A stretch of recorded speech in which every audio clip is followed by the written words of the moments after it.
So what's coming up next in Wales is a government mandate to remove all windows.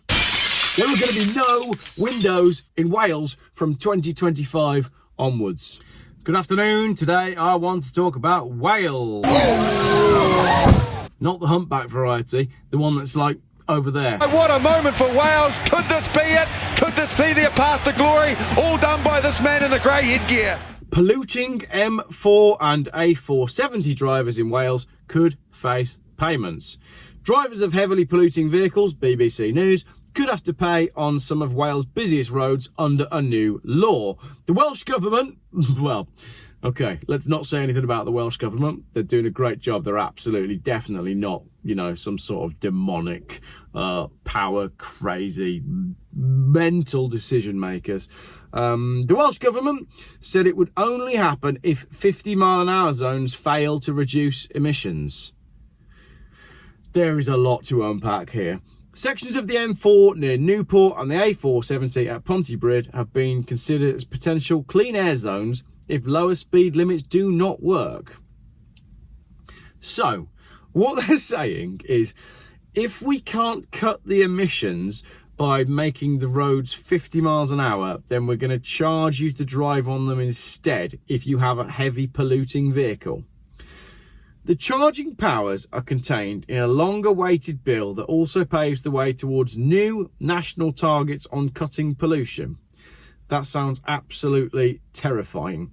New national targets on cutting pollution. Other plans include steeper fines for drivers who leave their car engines idling, especially when parked outside schools. How are they going to work that out? So if you drop your kids off and leave your car idling outside a school, you're going to get a fine. I presume there's going to be some Karen in a high-vis jacket that will be paid 15 grand a year to do that. Who knows? Councils will get new powers to enforce smoke control areas where there are restrictions on what fuels can be burned. And to tackle noise pollution, this is brilliant, ministers will have to produce a strategy that will also protect natural sounds such as bird song. Okay, I've worked this one out. I know, I can be a bit of an environmentalist, and sometimes it's not just my job to highlight the issues at hand, it's my job to solve them, and I've sorted this one. The top 4 killers in reverse order. In at number 4, we have pesticides. That's number 4, right? I mean, there's a whole series of videos I can do on that on its own. At number 3, we have high tension wires. Talking pylons, electricity cables. In at number 2, we have cats. So screw those guys.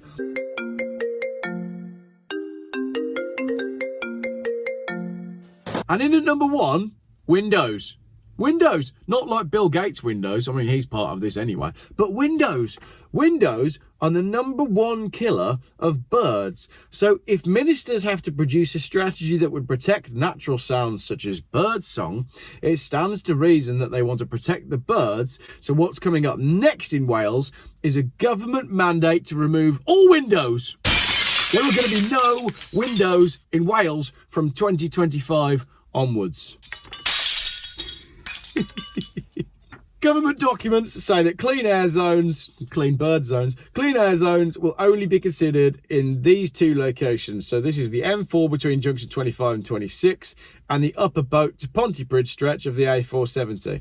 Government documents say clean air zones are only being considered there for now. Should the reduced speed limits fail to ensure sustained long-term compliance, and I'm coming on to that. The law, which will need to be passed by the Senedd, would not apply to towns and cities where local authorities are in charge of the roads. This bit's concerning.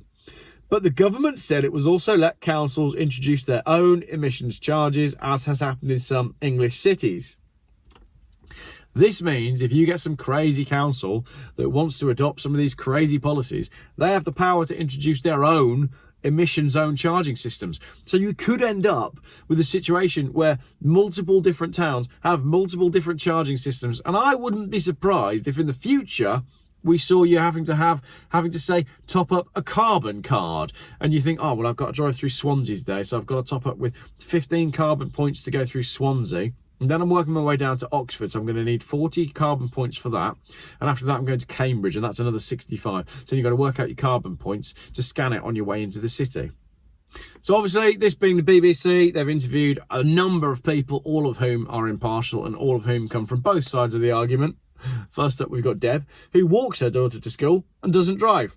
She said it would be a good idea. Right, we've got to prioritise the environment. I don't drive myself, so that makes me slightly biased. But anything that will increase the reason for people to get electric vehicles or lower polluting vehicles, then yes, definitely, she said. Katrina was also picking up her daughter, felt that because of the increased cost of living, there shouldn't be a charge. Are we going to go for the Welsh accent again? I'm sorry, people of Wales.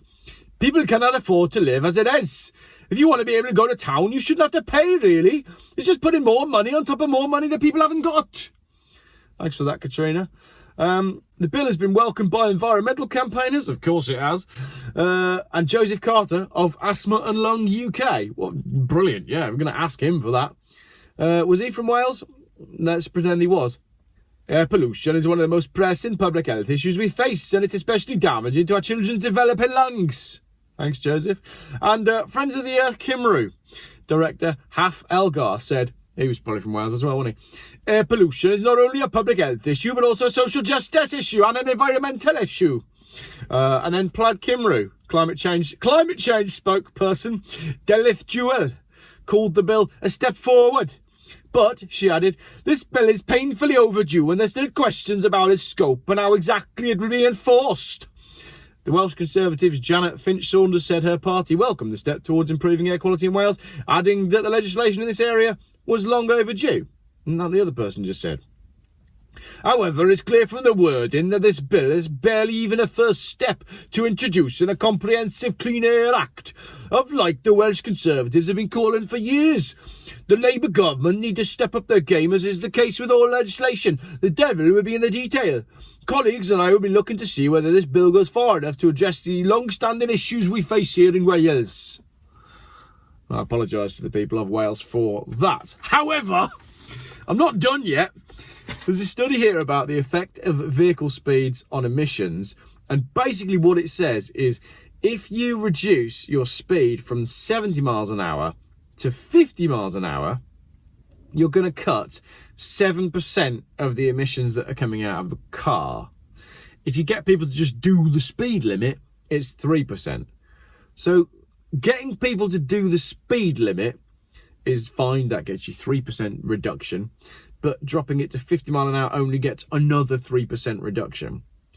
So why Wales? Well, the World Health Organization, and we know those and we trust those, don't we? Oh, we trust those. Please save us, World Health Organization, from everything that's going on. The World Health Organization said Port Talbot is the most polluted town in the country. Then they turned around and said, shit, sorry, we got that wrong. I don't think they were Welsh, to be honest. World Health Organization apologises, says Port Talbot is not the UK's most polluted town. They admitted that figures showing the town's pollution levels were nearly double the national recommended number were wrong. They got it wrong. Basically, the World Health Organization said, right, Port Talbot, what a pile of shit that is. That's an 18. And they doubled it. It was actually 9. It's supposed to be 10 maximum. So it's still not great. But the point is, like, how can the World Health Organization make a big hoo-ha? And I remember this happening. Suddenly, everybody thinks Port Talbot's the most polluted place in the world just because one person has entered a number wrong on a spreadsheet. Then there was a separate study that was done that found that Cardiff, Swansea, Port Talbot, Newport, Chepstow and Wrexham were all over the air pollution limit. That data was published by the Royal College of Physicians and the Lancet Countdown, which found that Port Talbot was 14 micrograms per cubic metre of average. But that was done by the Lancet Countdown, which is part of the Lancet, which I've already shown in my C40 Cities video and has been shown in other YouTube videos and can be researched. The Lancet is pretty heavily compromised and is involved with the World Health Organization and all these other people. So, a little bit of a round the houses video, but what we have is we have the World Health Organization measuring the numbers on how polluted places are, and then the Lancet backing them up, both of whom have vested interests and are not doing it properly and are taking money from places that you shouldn't take money from, which are producing numbers that are then used to make local council legislations, all of which impact our ability to actually drive our cars based on nothing. It's all pretty much based on nothing. I don't know who to trust anymore on any of this stuff. I don't think trust anyone. Tell you what though, talk about level of pollutions. You want to talk about pollution in the air though? Try fiberglassing your headlining back together, gluing it with some pretty horrendous spray glue, and then sitting in it with all your windows closed to make a video. No wonder my Welsh accent was messed up in that one. God, my brain is still not working. It stinks in this car. Right, let's get the windows open. Thanks for watching.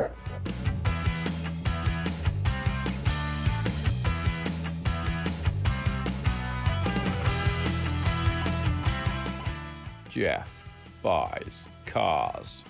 Still, YouTube's most boring car channel.